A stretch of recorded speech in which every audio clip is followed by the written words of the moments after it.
Aujourd'hui, j'aimerais ça te parler de qu'est-ce que tu veux. Quand je veux dire qu'est-ce que tu veux, ça veut vraiment dire qu'est-ce que tu veux.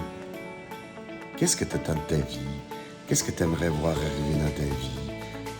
Qu'est-ce que tu aimerais accomplir dans ta vie cette année, l'année prochaine, dans 5 ans, dans 10 ans? Où tu veux être rendu? Qu'est-ce que tu vas avoir fait? C'est quoi les compétences que tu aimerais avoir, acquérir?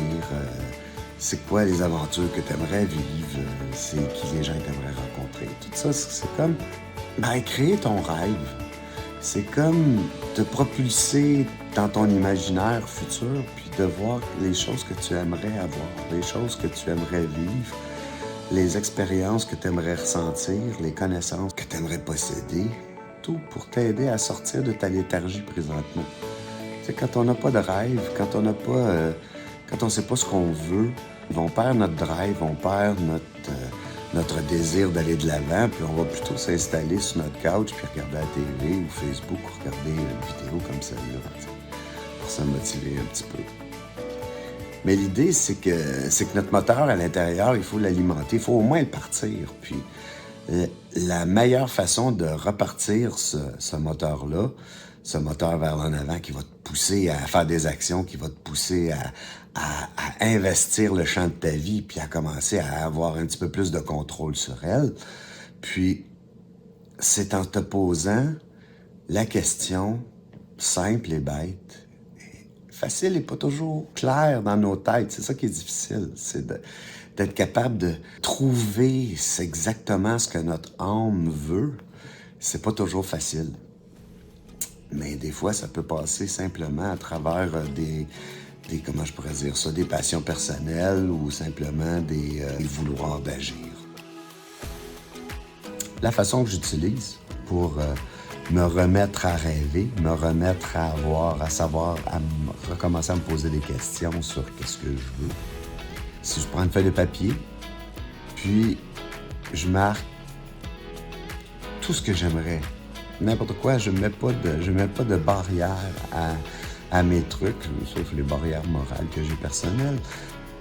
Tout ce que je veux faire, même si c'est un peu fou, je le mets là-dessus. C'est comme une espèce de wish list, si tu veux. T'sais. Dans cette wish list-là, j'essaie de passer à travers tous les aspects de ma vie. T'sais. Que ce soit au niveau professionnel, personnel, intérieur, spirituel, mon éducation, ce que j'apprends, ma façon d'investir dans le monde, mes connaissances en vidéo, en photo, mon expérience de vidéaste, ainsi de suite.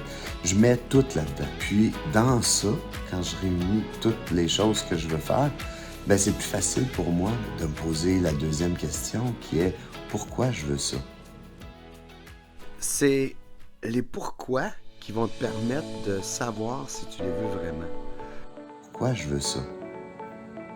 Puis, je vais t'avouer que ça m'a sauvé de me poser cette question-là. Je me ramène en 2000, je voulais devenir photographe et puis je voulais exposer mes œuvres. Moi, j'étais pas sur Facebook, je connaissais pas ça. Et puis, pour exposer mes œuvres, j'ai dit, où est-ce que j'expose ça? T'sais, dans un métro, dans une exposition, dans quoi je fais ça? J'avais décidé que j'étais pour m'ouvrir un café pour pouvoir exposer mes œuvres. T'sais. Et puis, je m'étais posé cette question-là. T'sais, pourquoi tu veux ouvrir un café? Pourquoi tu veux te donner tout le trouble de la location, l'aménagement, les employés, tout ça, juste pour exposer mes œuvres.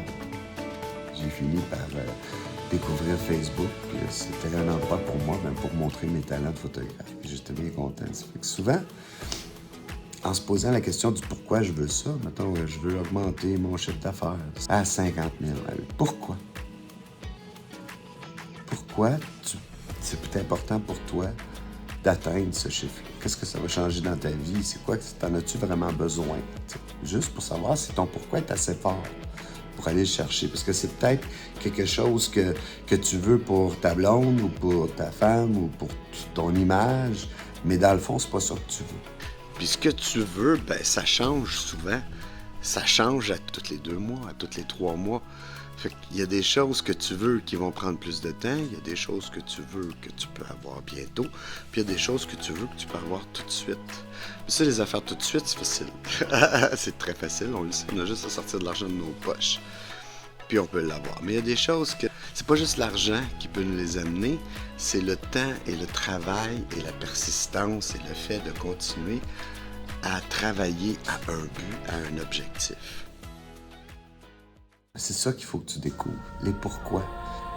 Parce que quand tu as un assez gros pourquoi, je t'assure, ta réalité change. Puis elle change vite à part de ça. Alors, essaye ça, feuille de papier, inscris tous les domaines de ta vie, puis recherche à l'intérieur les choses que tu veux, puis un coup que tu les as trouvées, demande-toi pourquoi. Puis le dernier élément, c'est regarde tes pourquoi qui sont les plus forts, puis applique-toi à développer un plan d'action qu'on verra dans une autre vidéo. Sur ce, je te souhaite une belle journée. Amuse-toi bien. J'espère que tu as aimé la vidéo. J'espère que ça t'a nourri et titillé et que ça donne le goût de faire ce petit exercice-là qui est un bon début pour changer sa vie. Attention à toi. Ciao!